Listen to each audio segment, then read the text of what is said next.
moving about. In that case, I've got loads of room. Superb.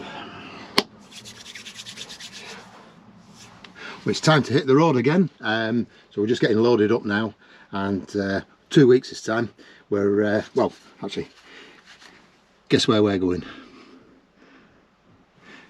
But we're not doing the NC 500. We might have a look at it, we might do a little bit, but the idea is we're heading up towards sort of Stranraer area today, then stop overnight near top of Loch Fyne, that area. I've booked a ferry on from Oban to Barra in the Outer Hebrides on Monday, and yeah, we're away from there. We'll spend a few days or a week, whoever, whatever, we just don't know, on the Outer Hebrides, have a look at all that area. Back onto Skye, and have a few days around Skye, because I've never really looked at Skye. I've been onto Skye a couple of times, but on the motorbike. So yeah, looking forward to it. Let's get packed up.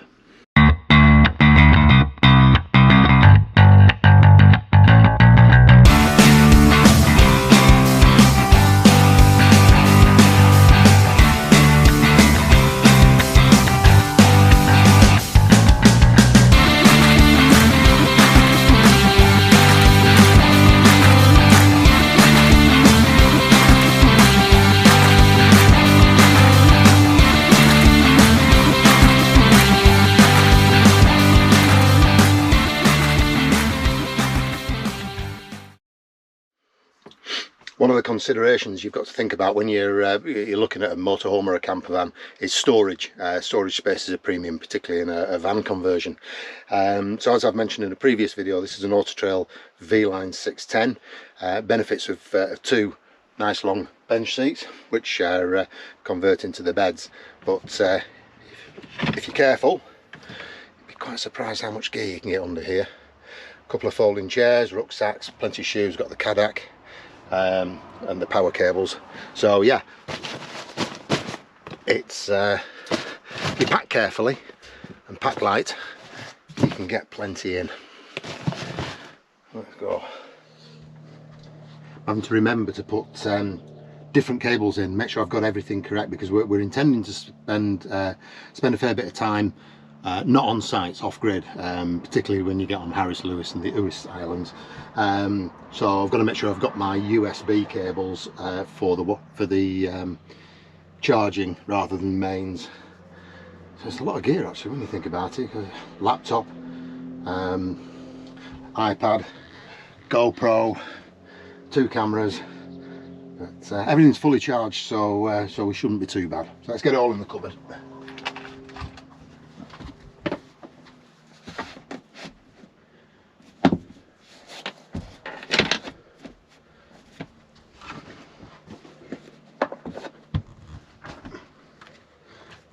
Something to read, Adventure Bike Rider.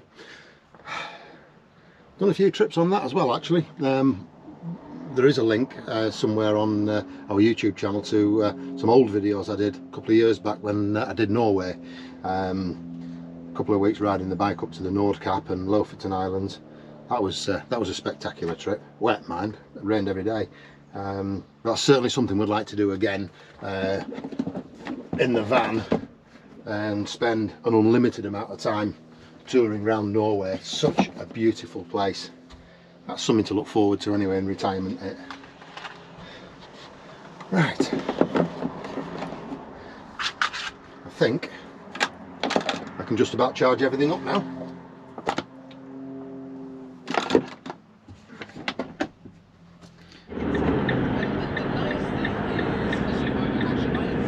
Well, we're all packed and ready, on the road now. We're just joining the M6 and heading north.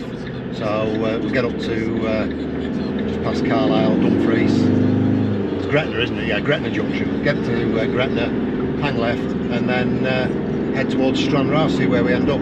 There's a couple of Forestry Commission car park sites that you're allowed to stay on, and I sort of got it in mind to head to one of those. It's the one near Newton Stewart, and there's one by a loch just north of Newton Stewart. And yeah, the Forestry Commission have opened these up for motorhomes with their own facilities, and I think you might not pay a tenner for the night, and some of them are free.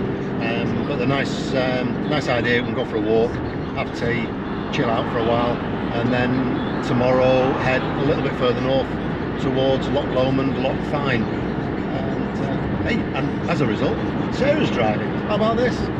Say hi, Sarah. Hi. Camera's gone off. It hasn't. Oh. It's on the screen. All right.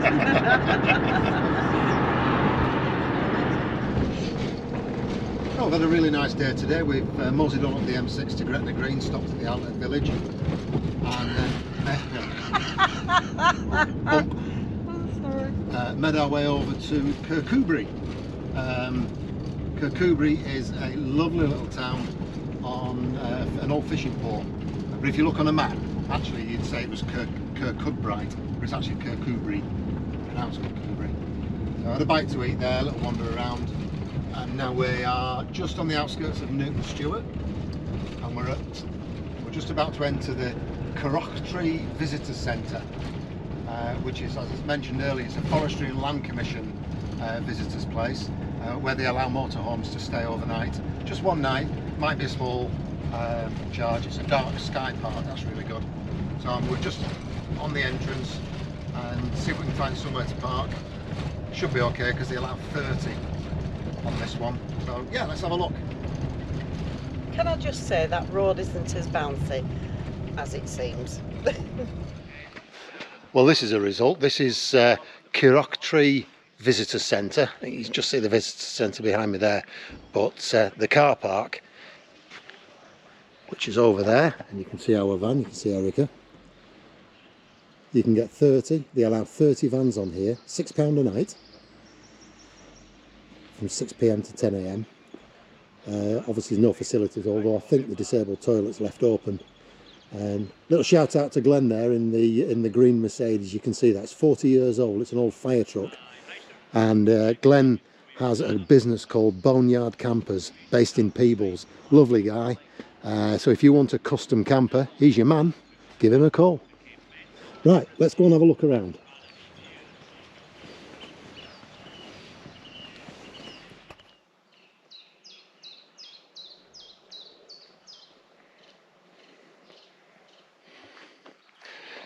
Well, this is absolutely superb. We're on one of the walks from the car park. It's about an hour and a half circular route, and it's brought us up to this this beautiful loch. That's it's been created by a dam.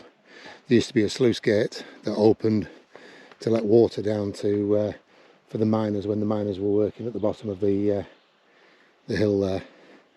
But yeah, we're about 8:30 at night. The midges are tolerable, they're not too bad. Yeah, stunning, absolutely beautiful.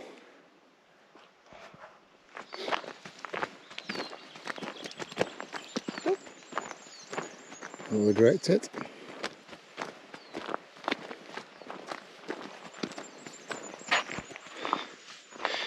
Oh wow, what have we got here? So that is, yeah it is, that's created from several chunks of, actually no, it's a marble, isn't it? But it was one piece. They put, guess the lines are in it to help stop it cracking, so it'll weather. Earth, does that say earth? I don't know. I think it does, doesn't it? No. I bet it means a sea. Oh. That's pretty impressive, isn't it?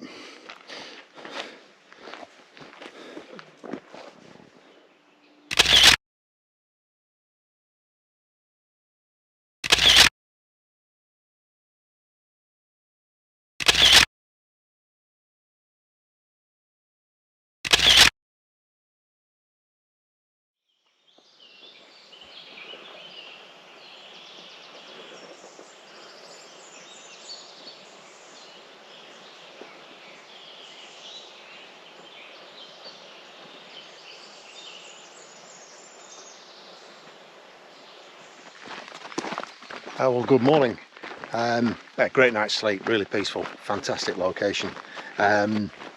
We've got up nice and early, 6:30, and just gone for a little walk, about 3 mile, around another one of the walks that they've got set up here. Back now to Erica for breakfast. We'll break out the Kirak, bacon and eggs, and then hit the road. We're going to head up towards, well, I might go to the Barrony A-frame, which is just outside Ayr, have a look at that and make our way up to Kirak, get the ferry across to Dunoon, and then make our way up towards the Rest and Be Thankful. There's a couple more of these Forestry Land Commission car park areas that we can use. Not as big as this one. I think one's got space for 2 vehicles, the other one's got space for 3, but the idea is if we get there around 4 p.m, hopefully there'll be some space for us. So yeah, let's see what happens. See you in a bit. Well, we just stopped off at the Barrony A-frame. This is a place I came across while I was working in this area some years ago, and it's awe-inspiring. It's the only remains of what was Barrony Colliery, which initially opened in 1906, and in 1960 employed 1,600 people locally. And unfortunately, there was a collapse of one of the A-frames. At one point, there were 3. Which ended up closing shafts 1 and 2, and therefore it became unviable to operate anymore. So yeah, in 1962 it closed completely. Yeah, reading the boards here with the history, fantastic. Really hard life, but yeah, it's quite poignant and well worth a visit if you're in the area. So I'm just going to send the drone up now and hopefully get a little bit of footage.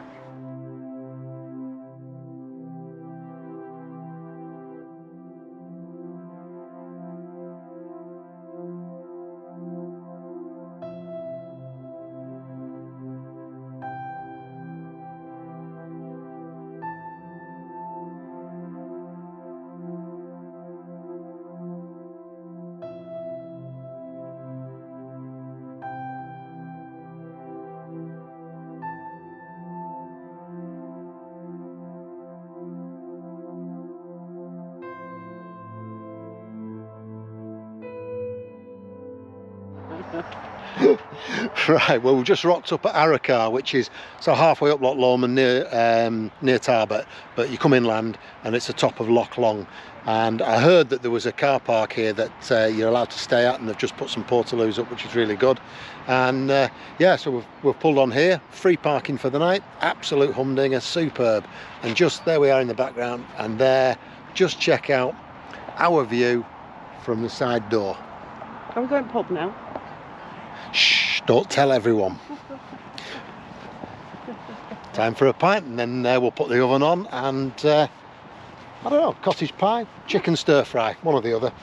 But yeah, great day, great location. We're all revved up now for catching the ferry in the morning over to Barra. So yeah, looking good.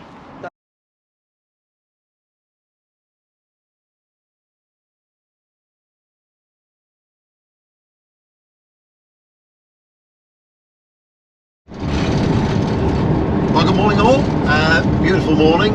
We stayed at Arakar last night at the car park there, which is free parking right to the head of the loch. Fantastic, apart from the midges. The midges were an absolute nightmare, but other than that, fantastic. So we're making our way now down towards Oban. We've got the ferry booked for 1 o'clock. We're going to go over the Rest and Be Thankful and to Inverary and over the hill to Oban. So yeah, come along and join us. Looking forward to getting to the Outer Hebrides. I've never been there, so it's a completely new adventure, that one. So yeah, going to be a good day.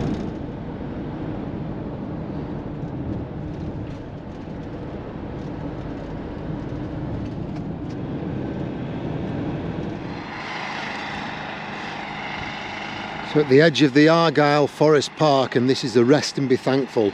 So it's an old military, you can see the old military road at the bottom here, which is often used as a detour when, as happened, I think it was last year actually, I'm sure it was 2020, a big landslide came down the hill there and wiped out the main road. And as you can see, the guys are still working on it now, so that's been going for some time.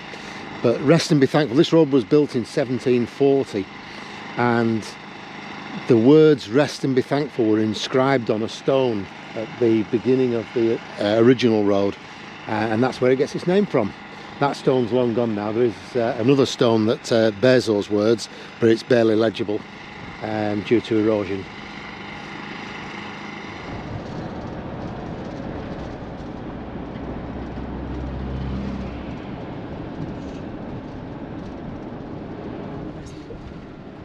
Right folks, we are at Oban. We've just been to Tesco and stocked up with a couple of bits, and we are now going ferry. Yeah, we're now going to the ferry port and sit and wait. But before we get on the ferry, there is an absolutely superb seafood shack on the ferry port at the harbour. We are going to treat ourselves to lunch there. So let's go and see where we park up.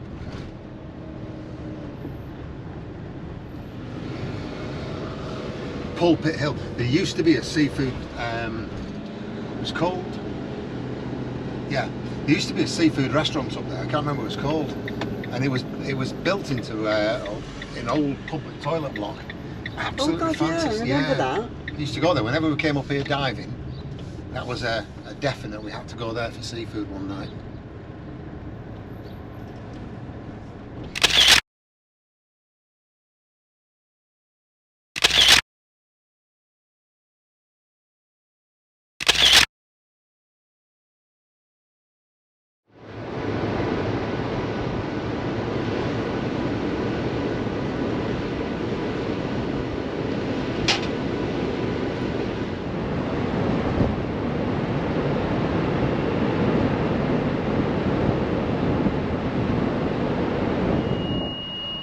Well, welcome to a sunny Castle Bay Barra, and it is sunny too. Yeah, on June 21st, the longest day of the year. So if we're fortunate, it's fairly clear sky. It could be quite dramatic tonight. Yeah, we're just waiting to disembark, and then we're going to make our way down to Vattersae and see if we can find somewhere to camp up for the night. So yeah, come along and join us.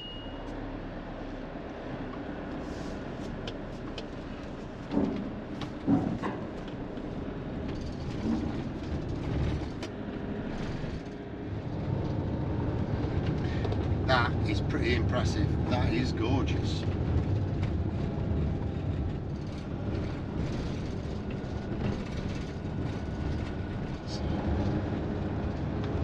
Oh my word. Look at that. I'm trying not to get the windscreen on, but What we're looking for is a community centre where you can park up at the side, believe the facilities are open. There's some tents up there, so that must be where it is. And but there are other camping spots on this road, just past another tarmac one there that said overnight parking, overnight camping. So, but down here, you're right in the middle of two beaches. There's another one just on the other side of that grass bank. So we're just having a wander down one of the beaches on Vattersae. 9:20 at night, longest day of the year as I mentioned earlier. Sun's still high in the sky, and hoping to get a few photographs of maybe a sunset, we'll see. Massive shout out while we're here to Tony and Claire with Adventure Van Freddy. Gutted to see you've got mechanical problems, and if any of my followers are watching this, please donate to Tony and Claire's GoFundMe page. Let's help get these guys back on the road. Do some fantastic videos, and really looking forward to seeing some more of your vlogs. In fact, one of the reasons we're actually on this island is we followed your Harris and Lewis adventures, which inspired us to come across here. So yeah, Tony, you'll like this. It's stunning, simply stunning. Catch you soon, buddy. Cheers.